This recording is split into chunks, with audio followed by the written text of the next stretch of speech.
Thanks for joining us today. I am your host, Martin Wagner. My co-host, as stated before, is Mr. David Clark. And our guest on the air today is our producer, Russell Glasser. Hello. There we are. Thanks a lot for joining us on this lovely Sunday afternoon. We are live January 13th, 2002. This show was sponsored by Atheist Community of Austin, a nonprofit educational organization promoting positive atheism and the separation of church and state. ACA holds weekly meetings every Sunday morning, 10:30 a.m. at Hot Jumbo Bagels, 307 West 5th Street. That's downtown on 5th Street between Guadalupe and Lavaca, 10:30 every Sunday morning, except for the first Sunday of each month when we have our lecture series at First Cafeteria at North Cross Mall. That starts at about 11 o'clock. And there's a brunch followed by a lecture, and it's all kinds of fun. Our February 3rd lecture, which that will be our next time to do that. It will be, tentatively, a fellow named John Rumrich, who will speak on Milton's epic poem, Samson Agonistes. So a little literature over your brunch should really whet your appetite. These are always fun. The lecture series at FERS are open to the general public. The bagel shop meetings are only open to atheists and agnostics, atheist-friendly persons, unbelievers, and those kinds of folks. Let's see, other upcoming events that are happening. Well, actually, I'll get to those in a second. I'll do some more of the regular stuff. Monday evenings at 7 o'clock p.m. is Godless Gamers, hosted by Jeff D. and Manda at their place. If you're looking for directions, would like to attend, play some fun board games, card games, or just sit around and watch TV shows and just socialize, and eat chips and bad food and that kind of thing. You can either talk to Jeff or Manda for instructions, or you can go to the ACA website on our mailing lists page and join the Atheist Gamers mailing list, and you should be able to find an archived post with directions. ACA Happy Hour takes place Wednesday evenings, still, as I understand it, 7:30-ish p.m. at Antonio's Tex-Mex, which is near the intersection of 183 and I-35. These are just more social gatherings, and the happy hour evening meetings are very convenient for folks who find like the early morning meetings kind of tough, although I don't like either, but that's just me. Okay, let's see. For more information on our fine organization, Atheist Community of Austin, you can hit our website, atheist-community.org, or call our voicemail 371-2911. Here are some other upcoming events that are of potential interest, and here's one. There will be a, this ought to be amusing, a creation-evolution debate. We don't get too many of those around this neck of the woods, but I know, it ought to be comical. This will be held February 15th, 6:30 p.m. on the UT campus in UTC 2.112A. I think I've had classes in there. There's an admission price. For more information,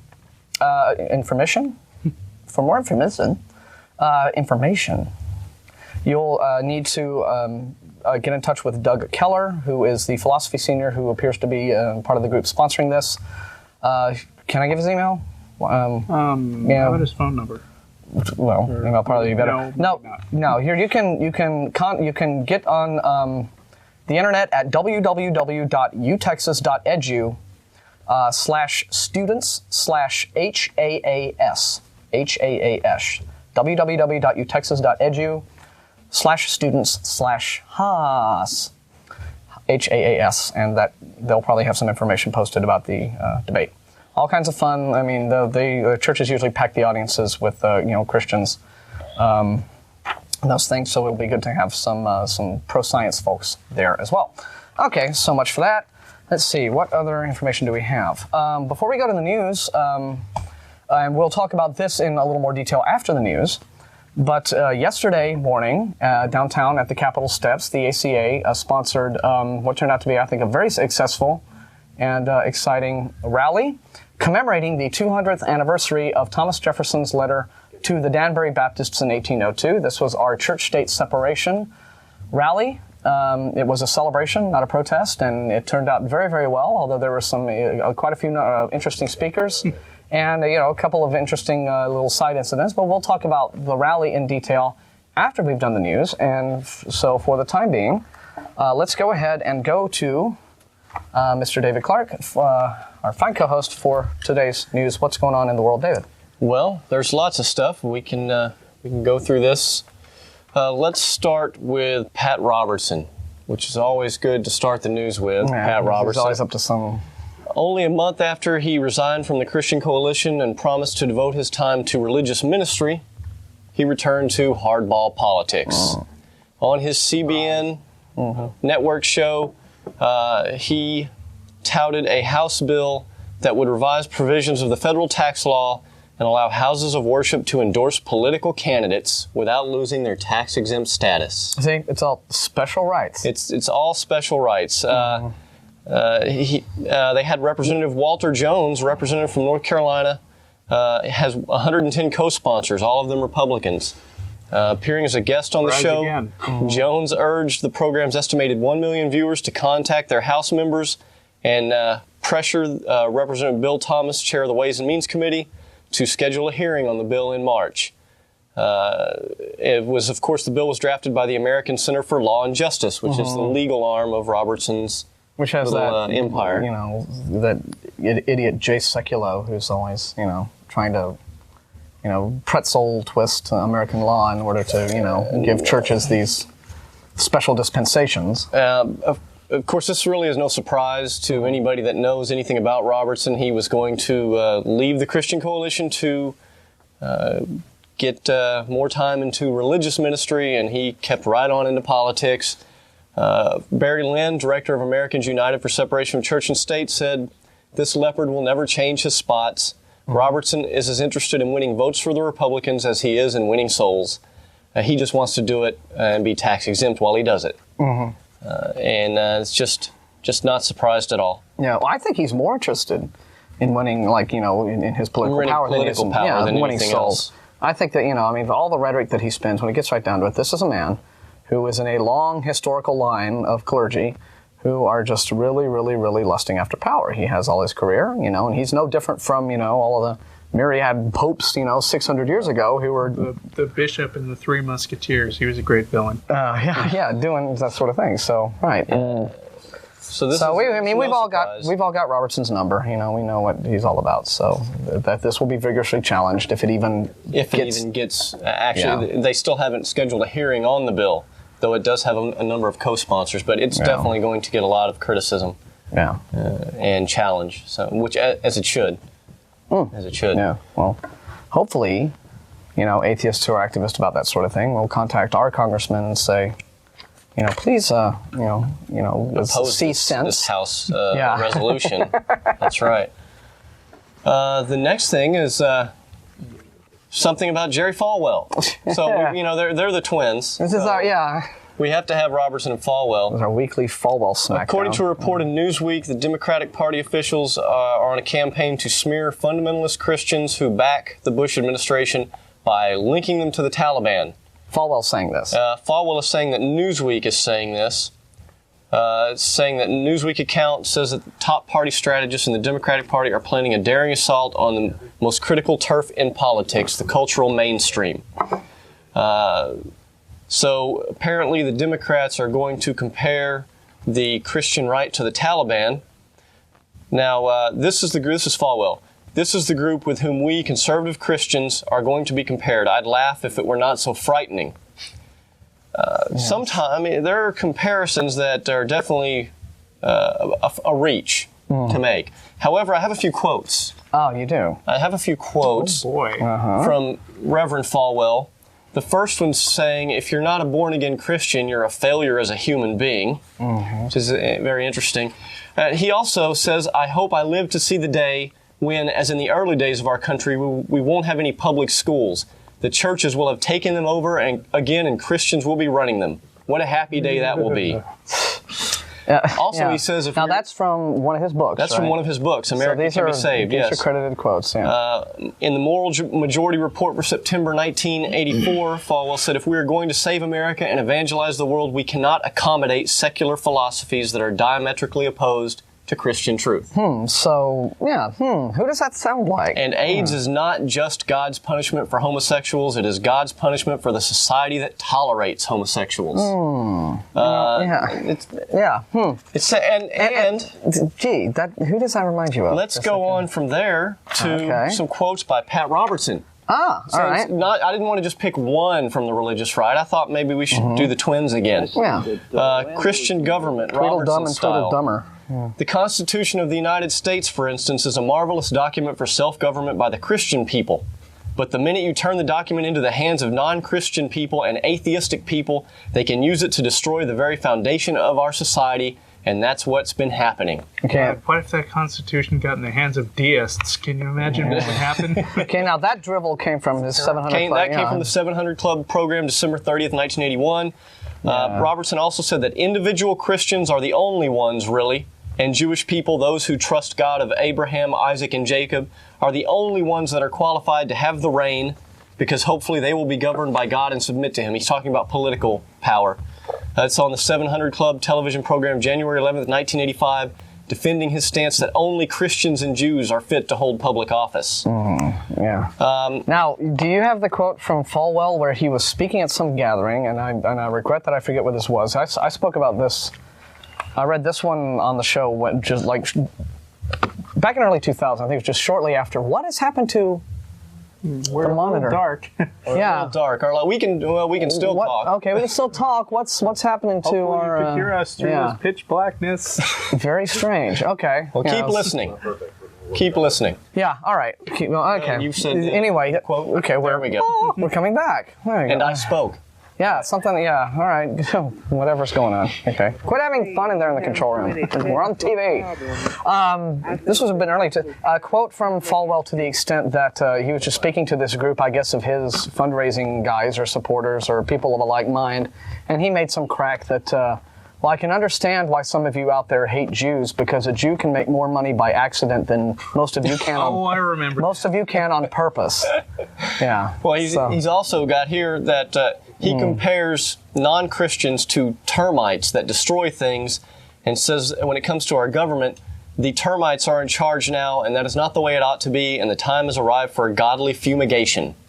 New York Magazine, August 18th, 1986. So he's comparing Christianity to a toxic gas that goes into the air and kills. And another one, here's an example of the way Robertson would mix church and state. Let's say that a Christian thinks God is directing him or her to blow up an abortion clinic or kill a doctor who performs abortions, and the Christian does, in fact, commit that. Okay. In a September 1984 edition of the 700 Club, Robertson suggested that a special church tribunal could be called upon to discern if a believer had, in fact, received an authentic word from God which compelled him to break a civil law. Whoa, wait a minute. Wait, not done. Okay. According to Robertson, if this church tribunal did determine the believer had, in fact, received an authentic message from God, then, Robertson said, the church tribunal would have the civil authority to provide the believer with immunity from prosecution. Right there. From Pat Robertson, Advocacy of Terrorism. Right there. He says, if he gets a word, big magic invisible pixie in the sky says, go blow crap up and kill people, and we can determine through whatever goofy means. Hey, come on. I mean, how low is that? You're a Christian, right? Let's see. Did you determine that, have we determined that you got some authentic word from God to do this? Yes, you did. All right. Well, now we're going to make you immune from prosecution because you were doing godly stuff. That was easy. I mean... And into the final nail in the coffin to show that there may be some merit to some comparisons of Taliban-like thinking, that on the 700 Club, October 29th, 1982, Pat Robertson said, I think we ought to close Halloween down. Well, he wants to close Halloween. Yeah, so anyway, folks, Robertson, Christmas, Falwell, all these guys, their stripes are no different than Bin Laden's. They are out there advocating the same stuff. They make excuses for, all of these crazy people who go out and, in the name of their God and commit crimes, and it's no different. The agenda there and the rationales are no different than the list that the 19 terrorists who committed the September 11th atrocities had. They had the 5-page list of instructions, which had all of their prayers written down, and at what times they were supposed to say which prayers, And the word God in this list was mentioned 88 times in 5 pages. Okay? It's the identical rhetoric. So, but the fact is, here's the thing about, the special thing about Falwell's most recent blathering, okay, that I think really deserves special attention, and that is, no one is out there saying that, all Christians, all Bible-believing Christians, which is what he says in his quote, are being compared to the Taliban, right? It's only these hateful, mindless scum like Falwell and Robertson who are being compared to the Taliban because they're out there advocating these actions and saying things like, if you're not a Bible-believing Christian, you're a failure as a human being, and that, only Christians deserve to rule, and this, that, and the other thing. But what Falwell is trying to do is he's trying to spin that outrageous September 13th announcement that he made on Robertson's show when they both sat there and blamed everything on gays and lesbians and abortionists and what have you. He's trying to spin that so that, get himself back in favor with the moderate Christian mainstream by lumping him in the group there, saying, oh, the evil democratic liberals and the evil, godless liberal media are saying all this about us. And this is his little rhetorical ploy to make, him put himself back in favor with just like the moms and pops and the suburbanite moderate Christians, and in an effort to minimize, again, and hopefully people will forget and sweep under the rug all the stuff that he's been saying repeatedly and repeatedly and repeatedly, which is what the comments he made on September 13th were just the latest example of. Falwell's problem is that he still believes that he's extremely popular.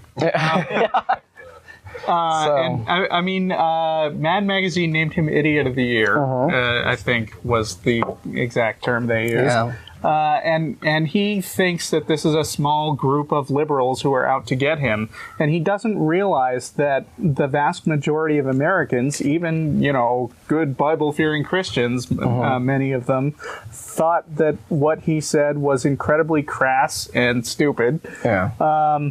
And he still believes that he's best buddies with the Bush campaign, and even they are trying to distance themselves from him, as they did, if you remember, during the election when they said, oh, no, not the religious right, we're not going to be anywhere near them. Okay. I've been told that I'm bellowing too loudly. Shall I go on and read what I've got? If you like, yeah. We're going to do tag team news. Rounding out our twins, we've got a triplet. Oh, okay. And it's none other than our President of the United States, George Bush, actually. Bush is not quite, he's a little more cagey than Robertson and Falwell, but you may remember that Falwell's remarks were talking about how God lowered his magic shield of prayer. Yes.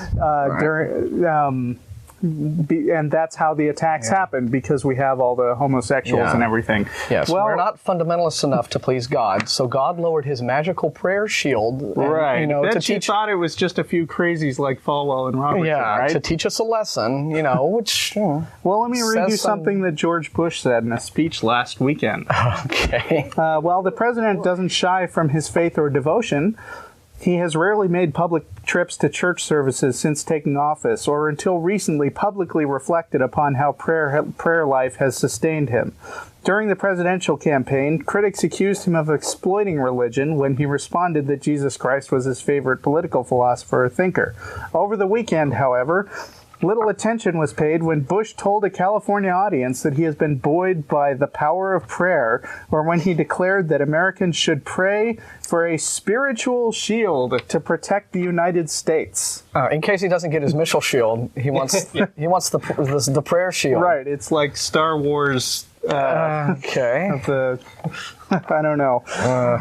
No. He says, I've felt the prayers of the American people for me and my family. I want to thank all who have prayed. And people say, well, how do you know? I say, well, I can just feel it. I can't describe it very well, but I feel comforted by the prayer. Well, that's fairly benign. Yeah, that's good and scientific, though. I mean, that's a really good, testable, repeatable experiment that we could employ to determine the power of prayer, right? True. I mean, well, while the shields are up, we should repair our nation's warp core, I think. Yeah, right. Well, let me go on to the specific thing he said after that. He said, the prayer that I would like America to ask for is to pray for God's protection for our land and for our people, to pray that there's a shield of protection so that if the evil ones try to hit us again, that we've done everything we can physically, and that there's a spiritual shield that protects the country. Just turn this into a total crusade. That statement didn't even make sense. Evil ones, and then there was that whole over my dead body thing with the economy a couple weeks ago. So it's like, okay. What he's saying is, if we've done everything we can physically, we need to have this spiritual shield in place. How are we going to test this? Are we going to, tell the military to take a day off, right?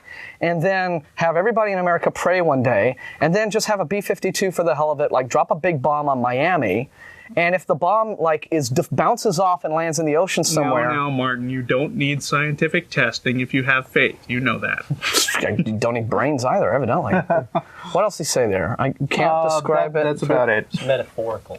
I can't describe it very well, but I feel comforted by the prayer. Yeah. I feel comforted by a good bowel movement, but I don't feel compelled to share the results with people. Okay. So anyway. I have a bit of comedy to... Well, let's go on and see. Well, what do you have? I only have one thing left. Okay. An important... Let's get to real news in the real world. Yeah. Important court case. A federal judge has ordered the Wisconsin Department of Workforce Development to stop funding a faith-based agency in Milwaukee that uses spirituality to help people recover from addictions and get jobs. Oh, okay. The program has been praised by then presidential candidate George Bush, who stopped there during a 2000 campaign in Milwaukee. U.S. District Judge Barbara Crabb ruled Tuesday that the constitutional requirements requiring church-state separation was violated by more than $600,000 in state grants that were given to FaithWorks. The agency operates a residential treatment program in a former convent. It provides addiction, job, and family counseling to men who have gone on public assistance. The Madison-based Freedom from Religion Foundation challenged the grants in federal court more than a year ago, contending that the state welfare was being used to pay for programs that indoctrinated clients in the Christian faith. Okay. After it went to court and the church looked at it, or the court looked at it, they agreed that indeed it did violate the First Amendment. Yeah. So this was not a situation. Part of the defense that the Bush administration has been building up around the whole faith-based initiative is that we're not funding religious preaching or proselytizing. We're just funding secular outreach, welfare activities that happen to be provided by faith-based institutions, and we don't think they should be left out just because they're faith-based. Point is, if the religious aspect of it wasn't even relevant, then these wouldn't be faith-based organizations in the first place. They would be secular organizations. And so, and clearly, this is a situation where you have this charity, right, who, as part of the recovery that they offer these drug-addicted men, it's compulsory that they attend these... No. It's not compulsory. In this case, they said it was not compulsory. But they were using their public funding to pay for it. Men voluntarily choose to enter the program, and they don't have to participate in the counseling or discussions about faith and spirituality, but the judge noted that the program was designed to help participants grow and define their spirituality, and all residents of the program were required to participate in a faith-enhanced Alcoholics Anonymous program, which has been to court before, too, and been overruled, that they could not make an atheist attend. Okay, so they were using some of the $600,000 to pay for services that were directly doing proselytizing. Yes, the judge, well, there you go. I conclude that the FaithWorks program indoctrinates its participants in religious teaching primarily through its counselors, and she determined that they were using that money for that. Right. Okay. Which, it's a good court case. Because that's a good litmus test of the whole thing. It's just one of the many problems. The other one, of course, when you get down to the faith-based initiatives and the charitable choice, is going to be what already happened, where you get the Falwells saying the Scientologists shouldn't get any money because they're a cult. So then it's going to obviously put the government in the position of deciding what's a real religion and what's not. And you know what that's prevented by? The Constitution. Whoa. Yes. Exactly the thing we were celebrating. Yeah. Now, you said you have one more thing you want to talk about, right? Yeah, I'll try to be really quick. Yeah, this is too good not to do. That's fine. Oh, and I want to say how refreshing it is to be able to talk into a normal tone of voice, because I've been doing the internet radio show. Right, and so far we've had really bad sound equipment, and you have to lean way over into the microphone and yell as loud as you can to be heard. That's an announcement I forgot to make. Thank you for reminding me. Change. The Non-Profits is the show that Russell is talking about. It runs on 2 o'clock in the afternoon, every Saturday afternoon, at the atheistnetwork.com website. It's hosted by Jeff D., the former host of this show, co-hosted either by Russell Glasser or Vic Farrow, and depending on who's there. Your browser will need the Real Player plugin, to hear the audio stream, and it's a lot of fun because there's the chat room that runs that you can, they don't have call-ins, telephone call-ins like this show, but you can get on, there's the website. 2 o'clock in the afternoons on Saturdays. You can participate in the live chat, and it's a very fun, interactive experience. Good show, hosted by Jeff. Why don't we throw my website up there since we're just throwing them up there? Oh, yes. And David's website is removethe10.com, and we'll get to that in a bit. Oh, and I'd also like to give the nod to Steve, who's in flying solo as celebration of his graduation from the producer classes. Yay, Steve. Steve. Yes, Steve is our great behind the scenes. Right. And we still look a little dim. Give him a break. He was working it. Good stuff. He's doing fine. Okay, here it is. Chilean villagers claim that they're having erotic nightmares because their homes are built on an old cemetery. Wait a minute. Residents of Lautaro are calling on exorcists to help them. They say demons possess them when they are asleep and cause them to have strange erotic dreams. Property value just shot right to the roof when that started. Why would you have erotic nightmares over if your house happened to be built on a cemetery? I can understand just having nightmares, but they blame the phenomenon on the fact that their district was built on this site of an old graveyard. One woman, Olga Venegas, says she has been gripped by the nightmares for more than 8 years. Why haven't? I would be calling an exorcist to see how I could get more of this. Yeah. She told newspaper, this is a good part. She told newspaper La Cuarta that if the exorcism didn't work, she would consider moving house. After 8 years. Yeah. And her husband says that he is also desperate for a good night's sleep.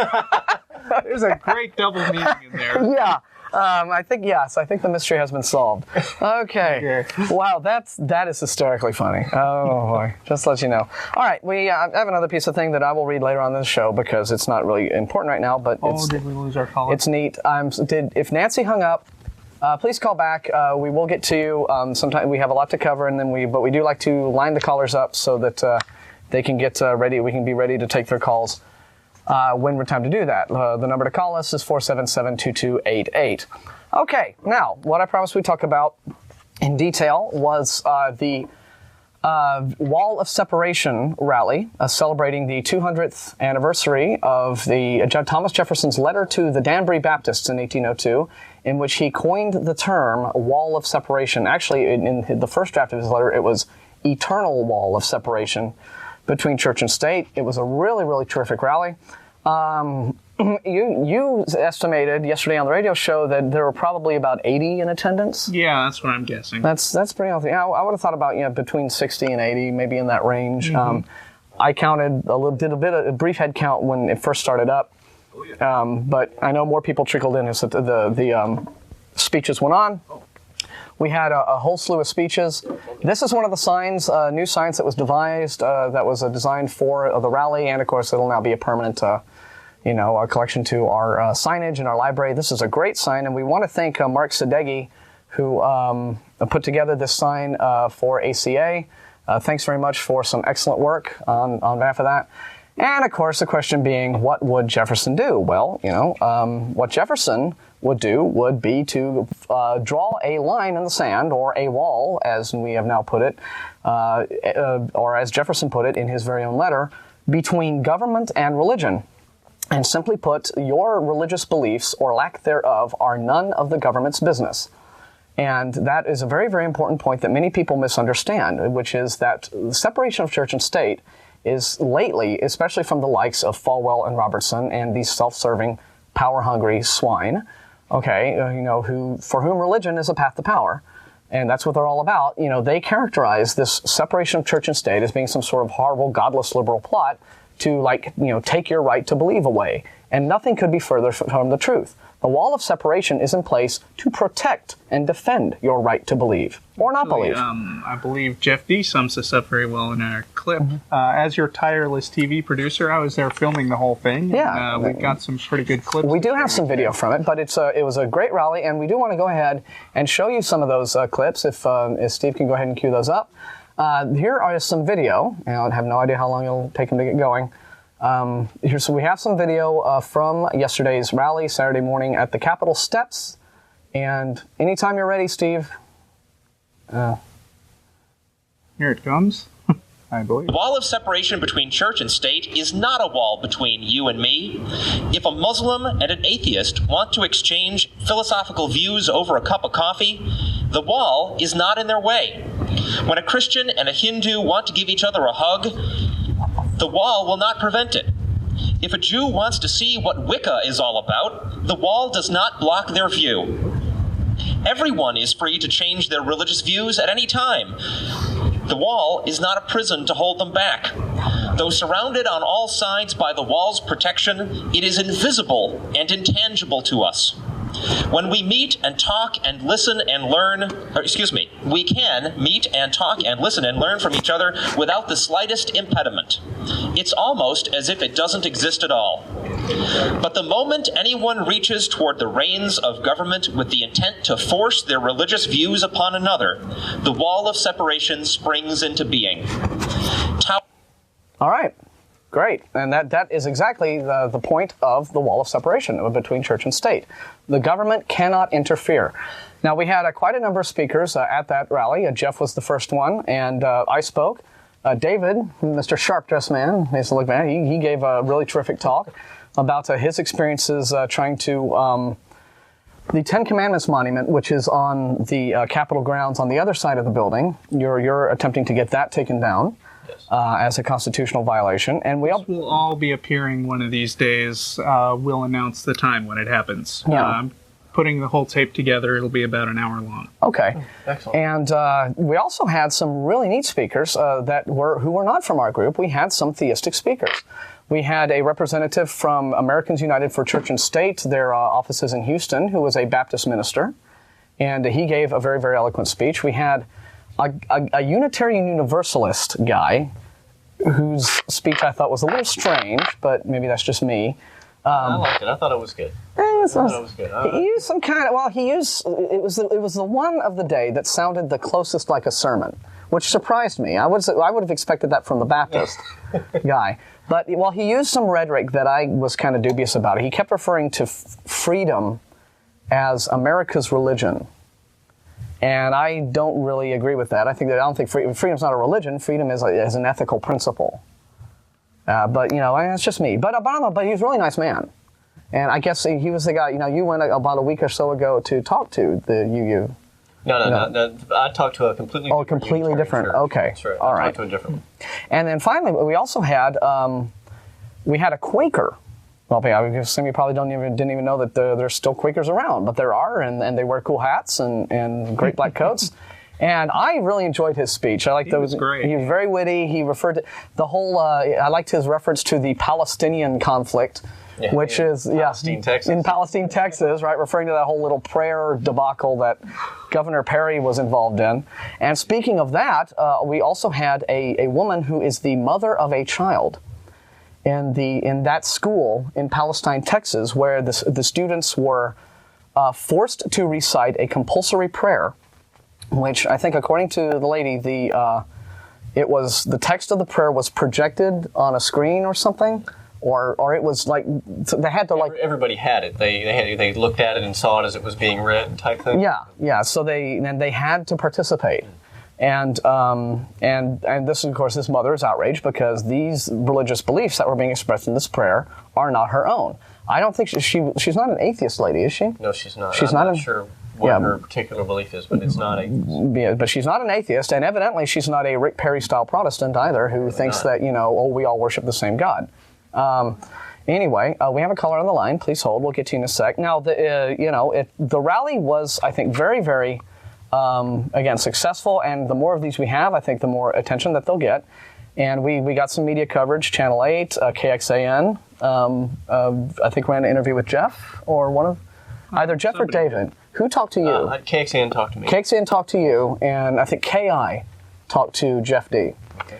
And he also got interviewed for the Daily Texan. And Daily Texan, yeah. So did the heckler. Okay, well, no, she didn't heckle. Okay, now we didn't have a heckler, but we did have there was a young lady present, and I was actually maybe expecting a little more of this, but there was a young lady present who I guess we just all ended up calling the cross lady, right? She turns up. The crying lady. Yeah, no, she turned up and she just hung in the back, and we all just kind of happened to notice her at the same time. But there she was, hovering in the back of the crowd with about a 1.5 foot tall wooden crucifix with brass Jesus nailed to it and everything. And she was standing. Beautiful sight, isn't it? Well, she was standing back there and holding a little 2 foot high dead guy.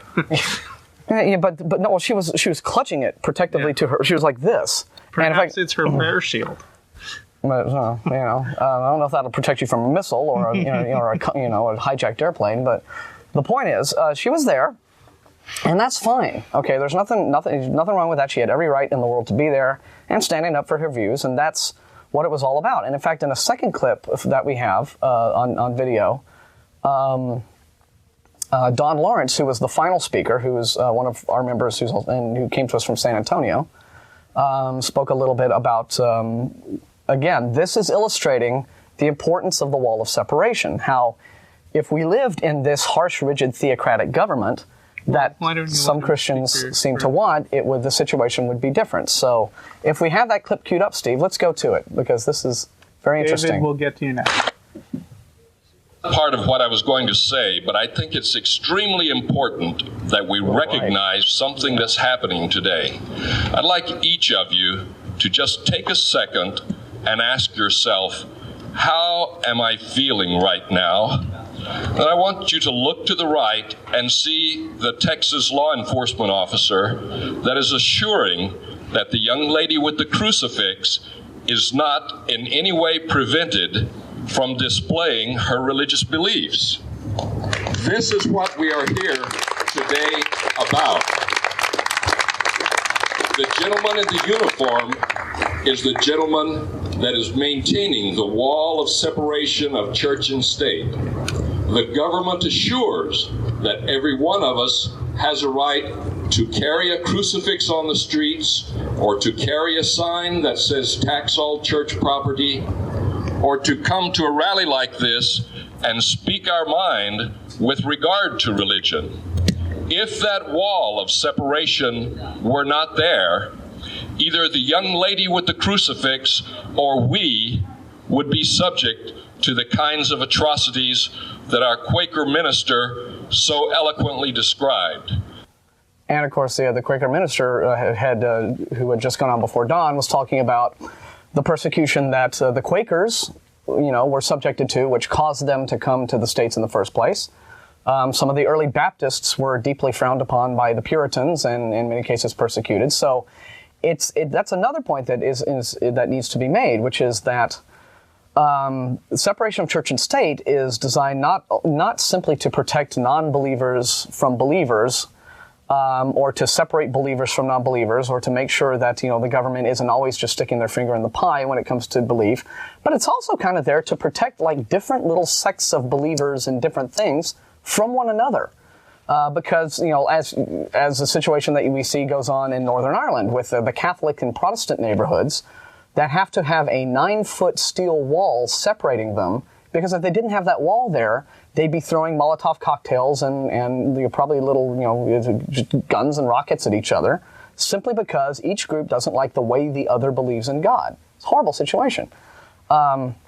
Now, what we talked a minute ago, we did when we first mentioned that the young lady whom you saw there in the video, she was there, and pretty admirable, I think, in many ways. It takes a lot of guts to get down there and be like the one person who's the voice of dissent, and particularly since that's a very unusual situation for a Christian to be in, especially in America, which is a predominantly Christian country. It's kind of a But when I first saw her, and evidently before that clip.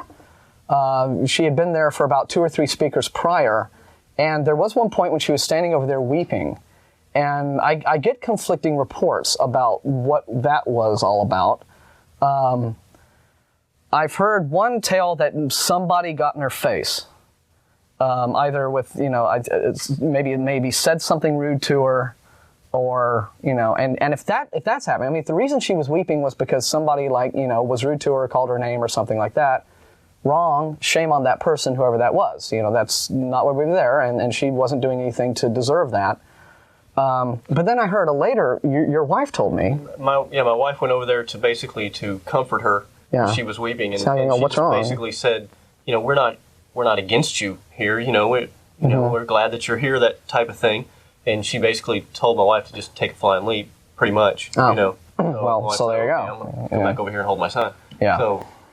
Okay. Well, so there you go. I mean, so we don't know exactly what the circumstance was, but that was kind of a interesting. A little event that took place during an event within the event. But overall, very successful rally, and we were thrilled to death with the results of it. And thank you to the media outlets who came out, and Thank you to Michelle Gadouche. Yes, our co-chair. She did a lot of work to get that in place and get things rolling, and really a lot of work. Yeah, she really did. And the sign guy. And the sign guy, Mark Sadeghi, who created Rodney. And Rodney. He did a lot of work with the sign. Yes, he helped. He was instrumental, and he was the guy who went and helped to, Now, did you say we had another clip? No, that's all. That's all. Okay, so those are all the video clips, and as Russell said, we're going to edit some of those together, I guess, so that we can see eventually, so we can see some of the, for those of you who want to see what some of the other speakers had to say, including myself and David and some of the other guys, we'll get that together. Might even put them in little QuickTime files for the website if you like. I don't know if that's worth doing, but there we are.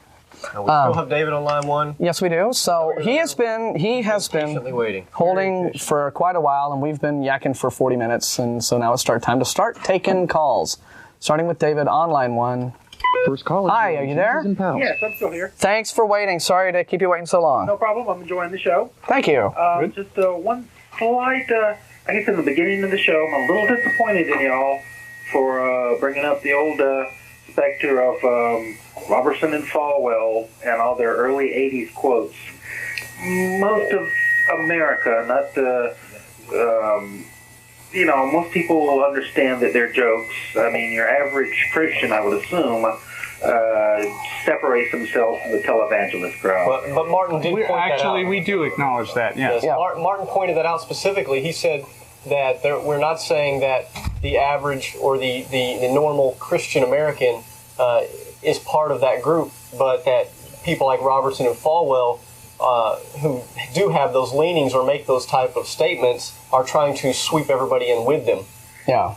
And they still, as Russell indicated, I think that they're very popular or trying, and they have in the past had a certain amount of power that they could wield. Robertson with the Christian Coalition, that whole thing was his big vote influencing group.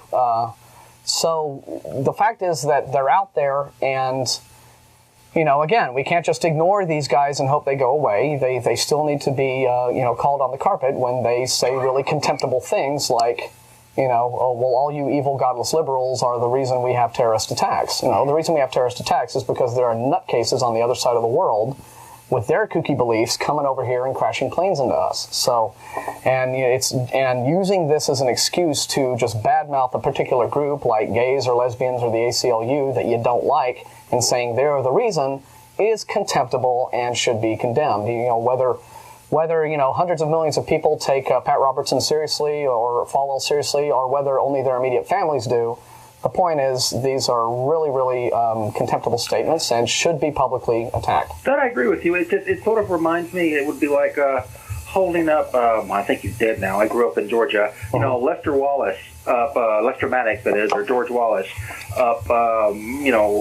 yes, during their heyday they had millions and millions of followers, but later on they became jokes, and they could make however many extreme, vile statements they wanted to, but outside of, a few people of their ilk, their days of power were over. And I'm hoping that Pat Robertson and Falwell, that they're just a relic of the 80s and maybe early 90s. You know, we have no major beef with sort of moderate Christians. I mean, we think they're wrong, but we don't hate them. Yeah. And we want to ensure that they continue to see Pat Robertson and Jerry Falwell as much of a joke as we do. Because, I mean, there is nothing wrong with having their particular belief in Christianity. As long as you don't try to take over the entire nation and say that everybody else must convert or die. Yeah, and the point, and I do want to also address a further point that we are, I don't think quite yet at the time when Falwell and Robertson have been entirely dismissed. I mean, Falwell himself still gets many guest slots on mainstream news television shows, particularly like the O'Reilly Factor, which is the #1 rated cable news program in America.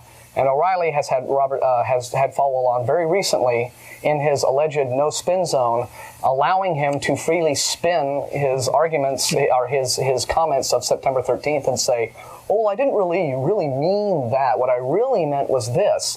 And also allowing Falwell to lie and say he's having his best ever financial year when a matter of since the September 11th attacks and the September 13th remarks, he has sent out no fewer than 2 fundraising letters whining about how the liberal media, quote, wolf pack, has descended on him, and Liberty College, which is Falwell's university, has lost $500,000 in donations, and please, I desperately need donations. Yay. So, you know, so this is what's really going on, and there are movers and shakers in the mainstream news media who are, you know, just giving these guys all sorts of, you know, airtime to to lie and swindle and be scum. And so, yeah, I mean, would that, everyone saw the light about these guys, but it's not quite there yet, so they need to be watched. Anything else for us? No, just also, I guess if you're really wanting some religious humor, I've never heard it mentioned on your show, but I've been a fan of it forever.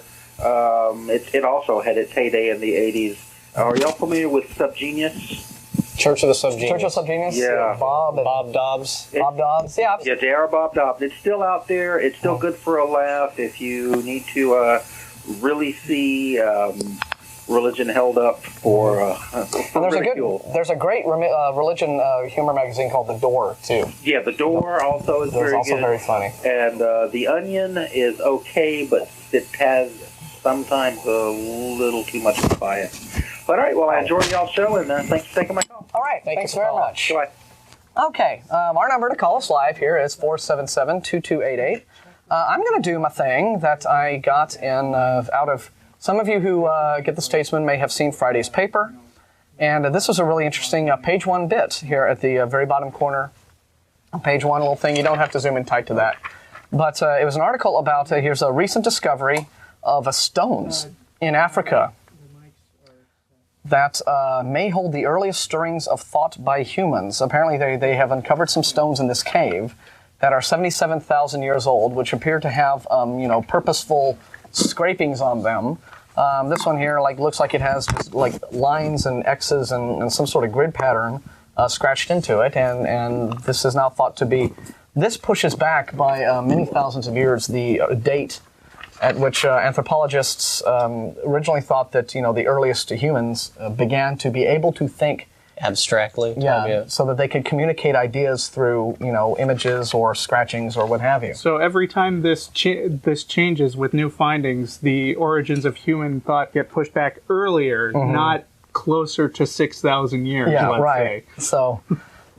Just to clarify. Yeah, so this stone is about 77,000 years old, they're saying, and this would be as much as 40,000 years before, earlier than scientists have traditionally believed humans emerged from an earlier animal-like existence. Of course, they just guessed on the date, right? It's part of the secular humanist evolutionary lie. Yeah, that's it. They just flipped a coin, or threw a dartboard at a thing and hit 77,000. Daddy needs a new pair of shoes. Yeah. No, it's much more detailed. Now, of course, there's some dissenting view on this. There are some anthropologists are skeptical. They're saying, these stones may not have been the same age as the organic material found around them. So there's no evidence that the stones might have migrated through the soil. And the markings on the stones, some of them are skeptical that they're actual efforts to create a design or pattern, and they could just very well be random scratches. So, again, it's still inconclusive, but, but then, looking at the photo, and the actual sample that they have here, it looks like it's an attempt to do straight lines in a grid. It's neat. But, science, phone number up? Science marches on, and so, again, that number to call us here live is 477-2288 if you have questions, comments, things like that, anything you'd like to talk about. We are live today. Let me see. What else? Do you have anything else that you'd like to... I sent in a Freedom of Information Act request concerning the statue of the Ten Commandments on the Capitol lawn. Right, the one with 11 commandments on it. Yes, with 11 commandments. And I got that back, and I still have to give the paperwork to the lawyer that I'm working with for him to check out and put it under his legal gaze. Okay. But it appears from the paperwork that have received that the state used state funds to pay for a study of the monument to determine its status in terms of what does it need to be renovated, what does it need to be cleaned, and then the cleaning of it. And it appears that they also moved the monument and stored it temporarily while they were doing renovations on the grounds and then put it back in place. So, all of these things having been paid with state funds, which is one of the things that I was looking for in part of my discovery. Right. It's just... we'll have to see what happens from there. Now, what's interesting, of course, is that the Ten Commandments themselves are one of the many weird little stories in the Bible that nobody can quite seem to square away. Specifically, that there are a couple of sets, at least, and there is only one set of Ten Commandments in the book of Exodus that is referred to by the name Ten Commandments. And it is not the set that everybody thinks they know from that horrible Charlton Heston movie. Okay. But it has good cooking tips. Yeah, which I think is, the one, I think most people probably get their information about, what they know or what they think they know about, the Ten Commandments from that film. Now, the original, the Charlton Heston Ten Commandments are from Exodus 20. And then, of course, you all know the story, basically, is just, if you've seen the movie or read, Exodus, it's, the Jews have been wandering out in the desert for years and years and years, and they come upon Mount Sinai, and Moses goes up and gets the commandments. And he comes down, and he sees everybody's partying and whooping it up and having a good time, because I guess they're sick of been wandering in the desert for 40 years, and they've melted all their gold down somehow in the middle of the desert. Isn't that the part where he says, I bring you 15? Oi, crash. 10 well, those are the Mel. Is that just Mel Brooks? Well, that's the Mel Brooks commandments, not the Charlton Heston commandments. So Moses flies into a rage and dashes the original set down into the ground, and because they're all dancing and partying and getting drunk and getting laid and having and worshiping this golden calf that they somehow made out in the middle of the desert. And then there's, several chapters of, murder and mayhem and death and bloodshed, at the end of which... good family values. Yeah, everybody kind of moves on, and then in chapter 34, Moses is like, God, I need another set of these, and then starting out, the Lord said to Moses, all right, cut 2 tablets of stone like the former ones. Send proof of purchase of the original copy. and I will write on the tablets the words that were on the former tablets which you broke. Be ready in the morning, come up, to Mount Sinai, yada, yada. So Moses is like, okay, and he goes up and gets a new set, which are different. And let me see, and it is, there's the Lord passage, these are, okay, and here is the short version of them, and some of them are the same as the first set, but some of them have changed. Okay, the first one, thou shalt worship no other gods. Okay, there you go. Thou shalt make thee no molten gods. Now, I guess with the original Ten Commandments said no graven images. No graven images. And then he got down and they were worshiping this molten gold god. So it was like molten. Oops, didn't cover molten cows in the first one. We'll make it molten this time. That's a little bit of editing there. And then we get into this: the feast of unleavened bread shalt thou keep. Okay, and now what's that about? Okay, and that doesn't sounds like Passover to me. Yeah, but I mean, matzah. But it doesn't seem like it's not really a moral. It seems to be something to do with Jewish dietary law or something, perhaps. I think God was looking for a reason to kill somebody if they didn't follow some rule. Yeah. Well, maybe, but it doesn't. Speaking of which, do our Christian callers typically keep the feast of unleavened bread? Well, I don't know, but I mean, it certainly doesn't sound like any kind of a moral, dictum, right? But anyway, as we go on, 6 days shalt thou work, but on the seventh day thou shalt rest. Okay, so that's the beginning of all our blue laws that we have in the United States. Yeah, so that's why you can't, buy beer in some counties or what have you, and then we go on to 5. Beer. Arla's here today, by the way, folks. Now here's a weird one: thou shalt observe the Feast of Weeks. Now, this is what is strange. What does this mean? Here it is in this version of New Revised Standard Version has it this way, and this is Exodus 34:22. You shall observe the festival of weeks, the first fruits of wheat harvest, and the festival of ingathering at the turn of the year. Huh? Okay, that's weird. We don't have a Feast of Weeks that I know of. That is still this formal Christian holiday that everyone not like Easter. We got Easter, we have Christmas and some of the other ones in between. The Catholics do Ash Wednesday and all the rest of it. Feast of Weeks. Don't see that one on my calendar anywhere. Now, here we go. Thrice in the year shall all your men children appear before the Lord God. Again, to say appear. Roll call. Yeah. Not women. Yeah, because, for I will cast out nations before you and enlarge your borders. No one shall covet your land when you go up to appear before the Lord your God 3 times in the year.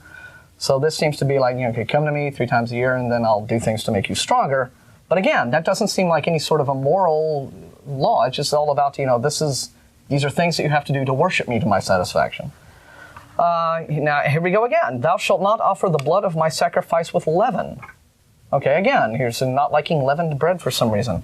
Neither shall the sacrifice of the feast of Passover be left until the morning.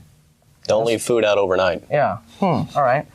The first of the first fruits of thy land shalt thou bring unto the house of the Lord thy God. So I guess farmers have to, whatever the first stuff they harvest, they have to bring it to a temple or something to feed the priests.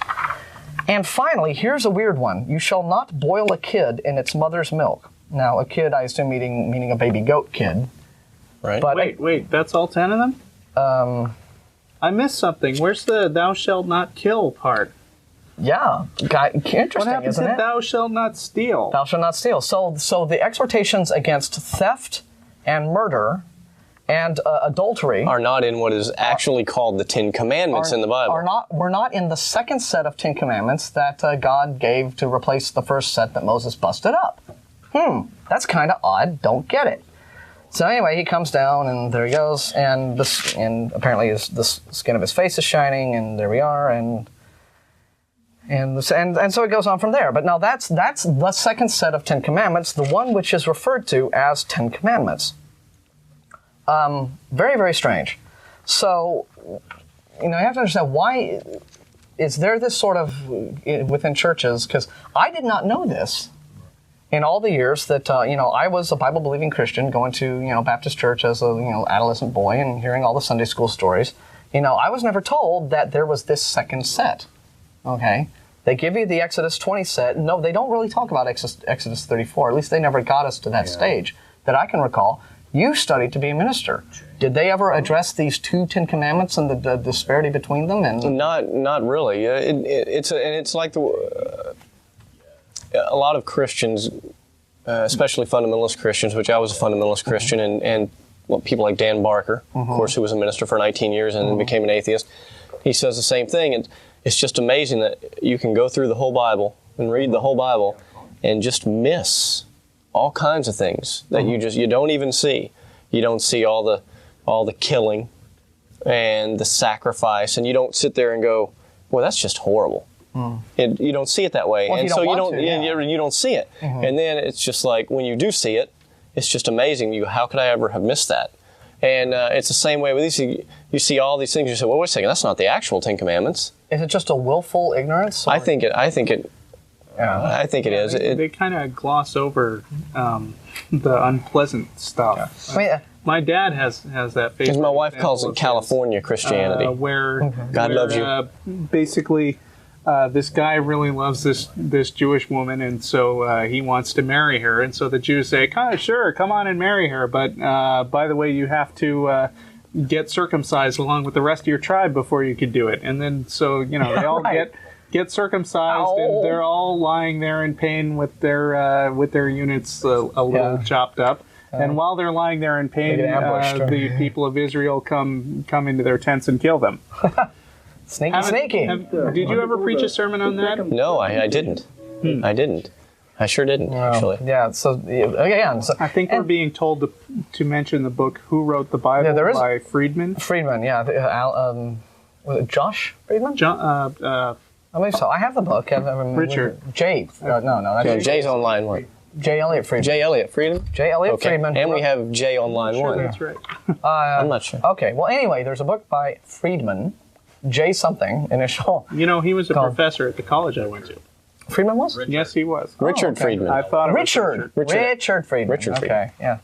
Okay. Richard J. Friedman? And we finally got callers on the line. Yeah, so again, our great ECE research team gets us names lickety split. And we're doing Just great. like that. Yeah, so, but it's an interesting book because it's called Who Wrote the Bible, but it deals specifically with the Pentateuch and the history of how those early books of the Bible were assembled from different texts and different oral traditions written down at a time when Israel was basically two separate kingdoms. You had Israel to the north, Judah to the south, and how when the kingdoms became reunited, they had to reconcile these two oral traditions that were being written down a little differently. And this, of course, accounts for why you have these disparities in the Pentateuch in the Old Testament, such as one account of creation in Genesis 1 and a slightly different account of creation in Genesis 2, things like that. And for those of you that are not necessarily very knowledgeable in the Bible, the Pentateuch is the first 5 books, Genesis through Deuteronomy, traditionally held to be written by Moses.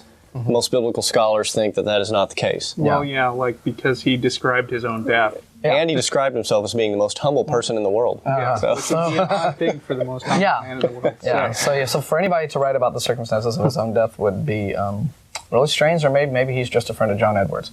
Cool. But anyway, so that's it's just interesting, a little bit of a thing. Yeah, we just went through that. Thanks. Our phone guy's feverishly writing hints from the control room. Okay, well, let's go to more callers and talk about this.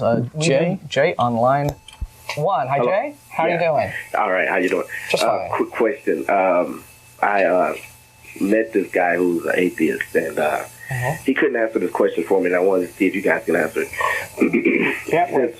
Since atheists don't believe in God created man, how do you explain the perfect functionality of your organs?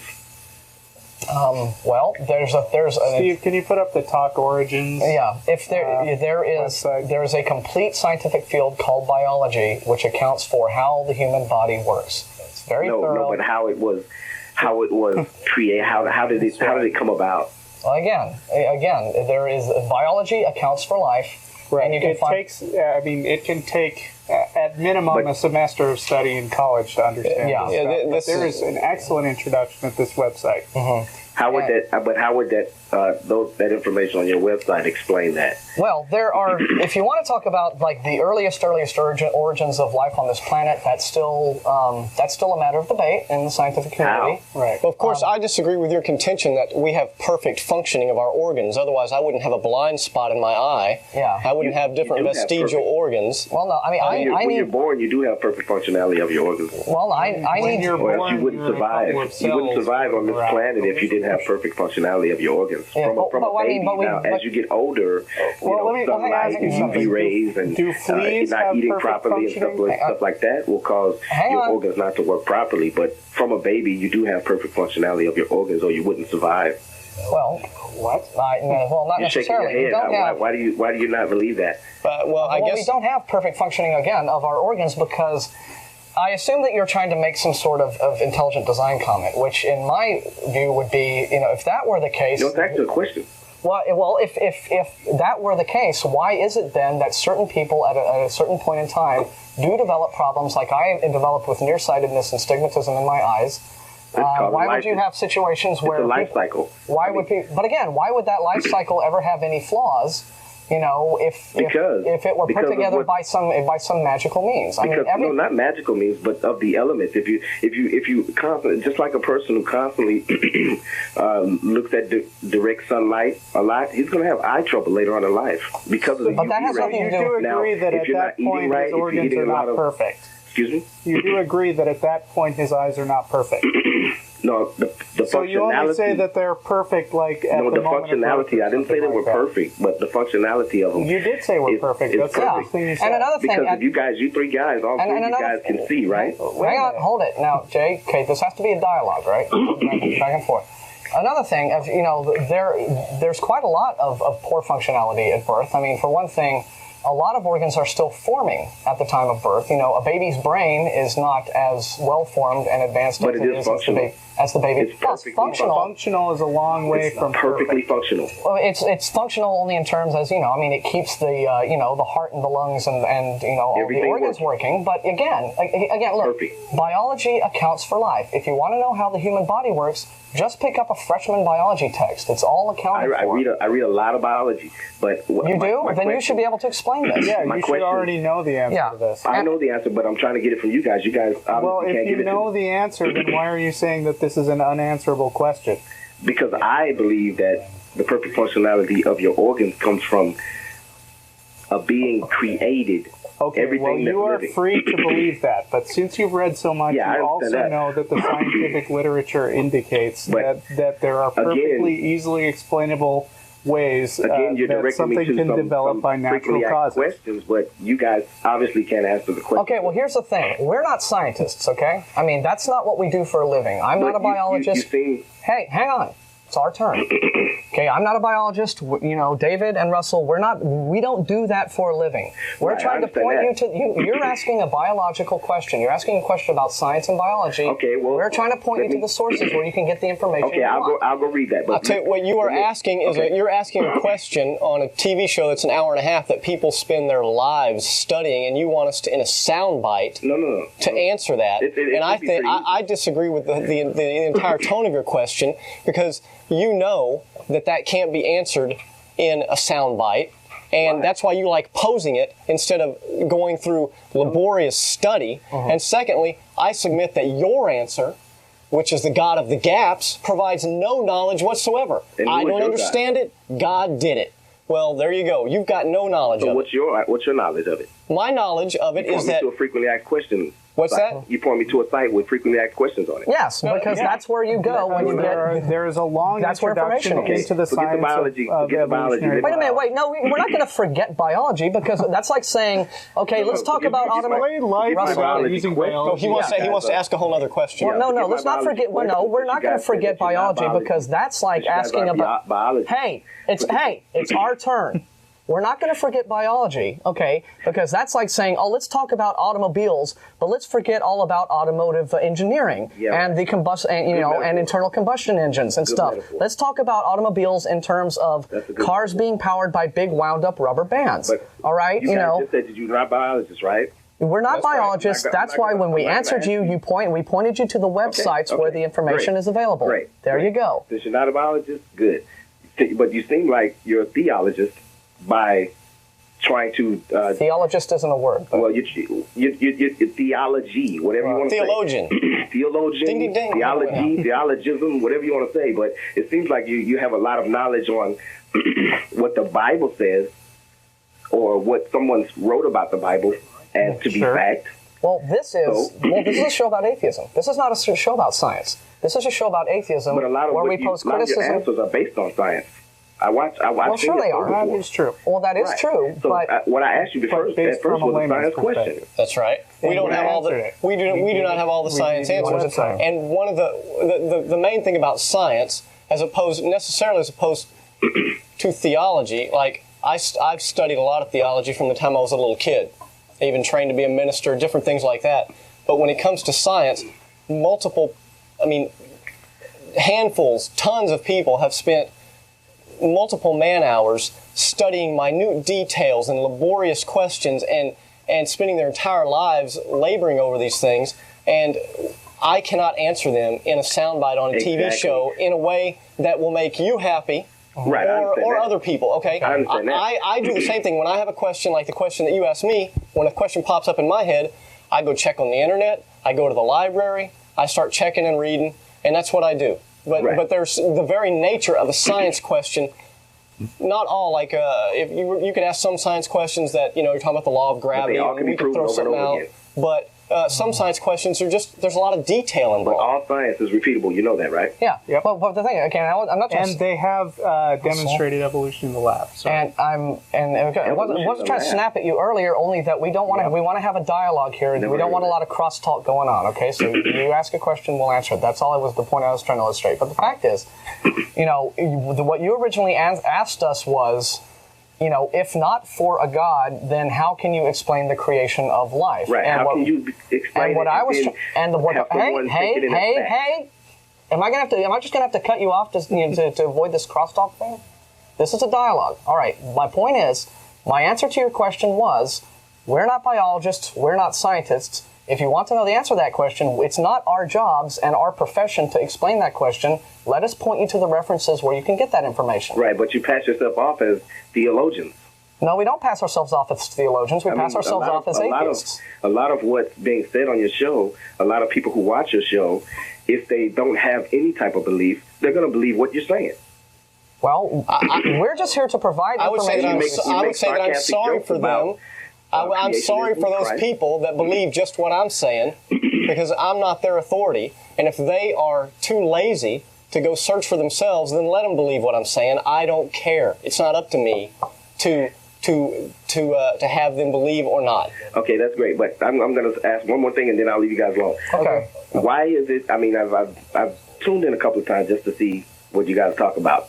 Why is it that everything that relates to anything about religion is focused on the desecration of Scripture?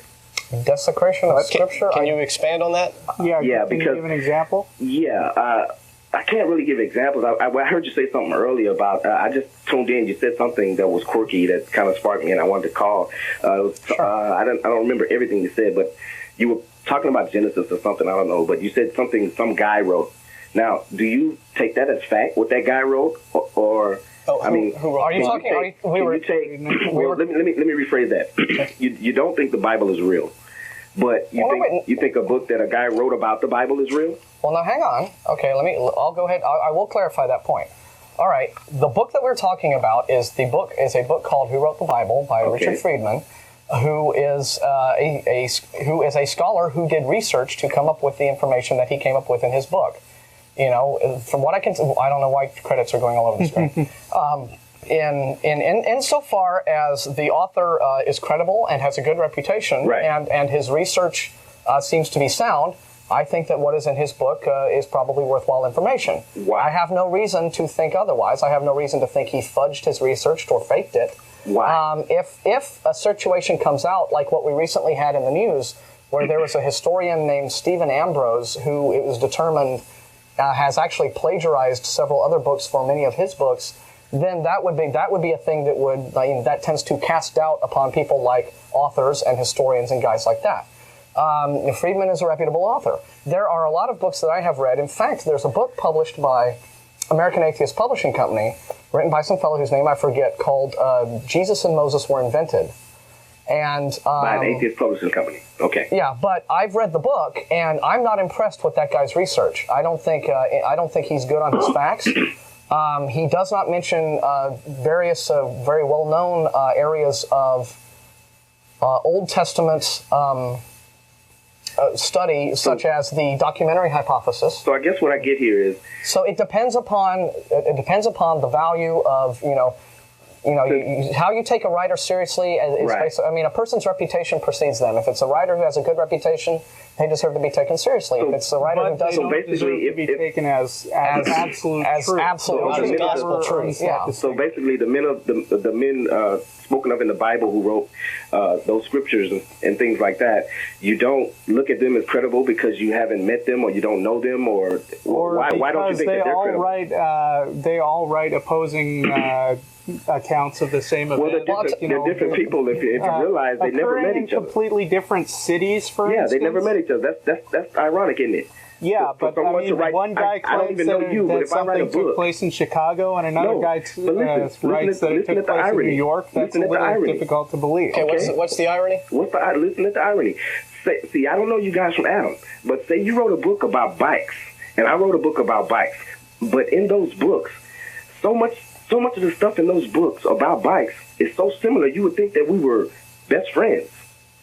See, that's the thing about it. If you and I, that's what's so unique about the Bible. Well, none of those guys. It's not unique. None of those guys knew each other. If you and I, they still spoke of a Christ. And it shows that none of them knew each other. If you and I, even though we didn't know each other, set out to write a book about bikes that was going to be the same story, we're both telling the same story about bikes, and it has completely contradictory information, both of us can't be right.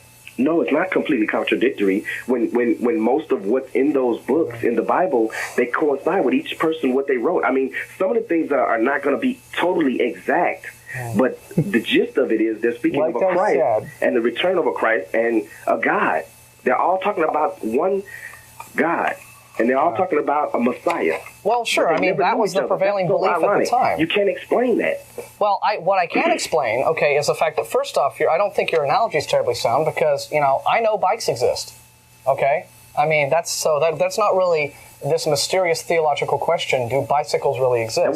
That was just a hypothetical. Right, but what I'm saying is, but the we can write about ladybugs. It doesn't matter. Or pink unicorns. Well, yeah, but the point that's where it really comes. But the point of fact is that the Bible went through quite a number of different, a bit of ecclesiastical editing is the phrase that I'm trying to use in its earliest form. People throughout the ages who try to change it up. Well, but from the Dead Sea Scrolls till the time of Christ, all of those prophets and apostles wrote of him. Well, hang on. Let me Christ is not mentioned in the Dead Sea Scrolls, right? Let me give you an example I'm going to read here from a chapter on the historicity of Jesus, where it talks about the dates of the gospel. Now, this is a book by an atheist. It's called The Case Against Christianity. So how should I feel that that's credible? Because the man does his research. Okay, and here are some of the findings that, and this comes from the chapter, The Dates of the Gospels. Most biblical scholars and historians agree that Mark was the earliest gospel and was written between AD 70 and AD 135. Now, it depends upon where the research comes from, and of course you have to look at the quotes, you have to look at what the bibliographical information is to see where this person got his information from. You're right. If he's writing just this completely biased, tract that's just all full of ranting and raving and non-reliable information, then you shouldn't take the book seriously. You should only take books seriously when you can look at the sources that the person used and confirm that he did in fact use those sources and has a point to make. But in terms of we have to take the Bible seriously simply because it seems to have written by a bunch of different guys writing at different times, and yet they all seem to be telling the same story. Right. Isn't that a coincidence? Well, the fact is they're not all telling the same story. For example, are you aware that each of the four Gospels has a completely contradictory account of Jesus' resurrection? Well, each of the apostles had a different calling on their lives. No, I'm not talking about the calling on their lives. I'm talking about differing facts. Okay? Right, I understand that. But they also, as they wrote, different things came upon them that's being inspired by God for them to write about. So, God was not going to write on the same thing. Contradictory information. Do you use the same reasoning in your own life? If you see something with two differing, maybe it's two people tell you the same story. They were both there. They have completely different facts. You say, well, they must both be completely right. Yeah, I mean, if I look at it like this, if two people told me something, whatever happened, a train wreck or anything like that, and they don't even know each other, and I find facts in what they're saying that coincide with each other, as the conductor had on a red jacket. Okay, but I'm going to believe them. Yeah, but what if you find what if there are contradictions between each other? What if one guy says the conductor had a red jacket, and the other guy says no, the conductor had no jacket at all, or a blue jacket, or a green jacket? I'm going to find facts. If they have any facts that coincide, then they must be on the same track. You really don't believe that's what each gospel. Do you believe that when Jack and the Beanstalk is told by different people, it must be true because they have the same facts? Actually, the real point here, I don't believe in fairy tales. Yes, you do. Yes, and the real point is this. The real point is that you don't believe your God is very powerful. No, I do. No, you don't. Because if you did, God would have inspired those people to write the same story, because that would have been amazing. No contradictions. People who didn't know each other 70 years apart wrote stories with no contradictory facts. That would be amazing. Especially if it was hearsay. You don't think your God's very powerful. No. I think you cheapen. I think he's omnipotent in the fact that he can have you do one thing, the guy in the middle do another, the guy on the other end do another, and all three of you guys will get to the same finish. But that's how powerful he is. But the fact that you have four completely contradictory tales of, for example, how the resurrection took place, this is immaterial to you. Say what now? I'm sorry. The fact that the four Gospels have four completely different accounts. Each one has an account that contradicts with the other about how, for example, the resurrection took place. Those little flaws don't really bug you, even though you're supposly talking about. So what are they saying? Are they saying that he raised and the rock was moved back? Well, I'll tell you. I'll go through them exactly. Okay. You have to pull out your Bible to read that. Well, you can't read it from a book. We'll give you examples. Well, we'll give you examples, but anyway. I want to. Up next week. I want to address this, and then and we appreciate your call, but we're going on for a bit, so I want to address this one point, and then we'll let you go, unless the controller Marty took care of him. No, he's there. Okay, for example, in Matthew, the way in which the resurrection took place is, according to the book of Matthew, Mary Magdalene and Mary, Jesus' mother, turn up at the tomb. And when they turn up at the tomb is sealed, and then the angel arrives and rolls the stone away from the tomb in their presence. Okay, now that's Matthew's version, and then the angel gives them the story and that Jesus has returned. Mm-hmm. Now in Mark, it's different. What you have is Mary Magdalene and Mary, Jesus' mom, show up at the tomb with another woman named Salome. And when they get there, the stone has already been rolled away from the tomb mouth, and the angel is sitting there by the open door of the tomb waiting for them to give them the news about Jesus' resurrection. Mm-hmm. Now that's Mark. Okay. Now Luke is even different still. In Luke, Mary Magdalene and Mary, Jesus' mom, show up as part of a group of 11 women, which includes a woman named, I think her name was Joanna. And they arrive, and they find the tomb already opened up, and two angels, not one but two angels present, who give them the news about Jesus' return. Mm-hmm. And in John, the final gospel, it's even different still. Mary Magdalene shows up at the tomb alone, sees the stone rolled away, no one's around. She runs and she goes and gets Simon Peter and another disciple who is not named. They all come back to the tomb, search it thoroughly, don't find anything. Simon Peter and the other man leave, and at that time, Mary Magdalene turns around and inside the tomb sees the two angels who give her the news. Now, those are four completely different sets of facts that. But how are they contradictory when you're still talking about a tomb? You're talking about the death of Jesus. They're contradictory, and did you not hear anything I just said? Yeah, I heard. There are four completely different sets of facts. And there probably were four different people who probably didn't show up at the tomb. Who were inspired by one God. Yeah, but aren't these gospels supposed to be inspired by God? Isn't the entire Bible supposed to be the inspired word of God? They're not written by God. So man. But if you're being inspired by an nature, if you're being going to make mistakes. Wait, if God's going to make mistakes, so the Bible can be faulty. So the Bible can be faulty. So then the Bible can have. So then the Bible yes, you are. I'm not going to let you get away with this logical problem. I'm going to answer you. The Bible. You just said the Bible can be faulty. No, you said men can make mistakes. Men write the Bible. The Bible can be faulty. Follow your own logical line of reasoning. And let me explain it. Can I explain it to you? Sure. You got about that fact alone, by men being able to have a faulty nature, it's still the fact remains. Jesus died. All four of them. You're not answering the question. Goodbye. Yeah, this is again, not going nowhere. Yeah, sorry that call went on a lot longer than it should have, and and my bad, because I try to give these guys, sometimes you just try to explain to folks, and it's like talking to a wall. The gentleman is sincere, but again, completely misguided in his thinking. This is a problem. I had the exact same problem with the young lady that I was engaged in an email exchange with about 2 weeks ago, when I would bring up these passages in the Bible that completely, just fly in the face of one another, and they just want to tap dance around it. She said, well, I wouldn't call those contradictions. I would just call them, inconsistencies. Hello, the definition of the word contradiction is something that has inconsistencies. So, again, and we don't know who wrote these books. It's much, you can't compare a book like this that was written thousands of years ago, where we don't even have the original documents. All we have are copies of copies. Right. Going back, not exactly to the time. And you can't compare that to some modern day book written about things that we know exist, such as bicycles. I'm sorry that call went on so long. We got like 6 minutes left. We have 2 callers on. Yeah. Thank you for waiting. And again, I got a little bent out of shape, but that was just because I don't like crosstalk and yelling on the show. I want to get it, everybody to make their point and back and forth. Manny? Yeah. Sorry to keep you waiting, dude. Thank you. Oh, no problem. Man, some of these people amaze me. He says he doesn't believe in, superstition? Well, he said he didn't. Fairy tales. He didn't believe in fairy tales. Okay. Yeah. Sounded like you did to me. Well, yeah, us too. I just want to tell you guys that I'm born against. Oh. Are you? Against them, Hey, I wanted to mention a couple of websites that I found, and especially this one. I've seen this twice. I saw it last night, so I don't know if you guys are aware of this. There's this documentary put on by some Christians group, it's called The Allure of Rock and Roll. Have you ever heard of it? No, but I've read some pretty good Harry Potter websites. Yeah, no, you got to check this out. It's done like a real documentary. They got real footage. They show the music, the lyrics, and how all about probably Marilyn Manson and guys like that, right? Every Madonna, Prince. Even Frank Sinatra's in it. Frank Sinatra? Is anything about rock and roll? Right. But you can look it up. We're not out of touch, no. Go to your website, go look up Allure of Rock and Roll.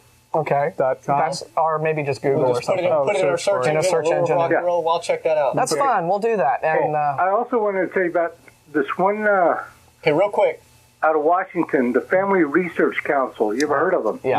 Yes, we have. Damn, they scare the hell out of me. Yeah, these are the guys. These are part of the guys who are in this big anti-Harry Potter thing. Right? If you are subscribed to the Texas Freedom Network, a lot of times they add emails from the Family Research Council on their daily or weekly updates. Oh boy, man, those guys are terrible. And also, there's one website called The Art of the Covenant. They have videos, kind of like the Allure of Rock and Roll. Showing what? How bad all this stuff is, and how the occult. Any modern day secular stuff that they don't like. We'll check those out. Okay, we'll have a look at that. And we got to get to other callers. Really appreciate you calling. Okay. Yeah, thanks a lot. And I didn't even realize the clock was going on for that long. But you know how you get into it, and you get into it. Ray is on 3 and has been waiting for some time. Ray. Hey, how are y'all doing? We're fine. We're sorry to keep you waiting for so long. What can we do for you? Well, first off, I can't believe y'all stayed so long with that idiot, that Bible beater that was on before. You get into it and you lose track of the time, and it's hard to stop. But the heated debates are the fun. Wait! I got an answer for him. Okay. Okay. Organ-wise, we are not all perfect. Okay, we are born with an appendix. Everybody has one. It's a useless organ. Oh, the appendix. Yeah. Right. Duh. What? Yeah. I mean, what sort of?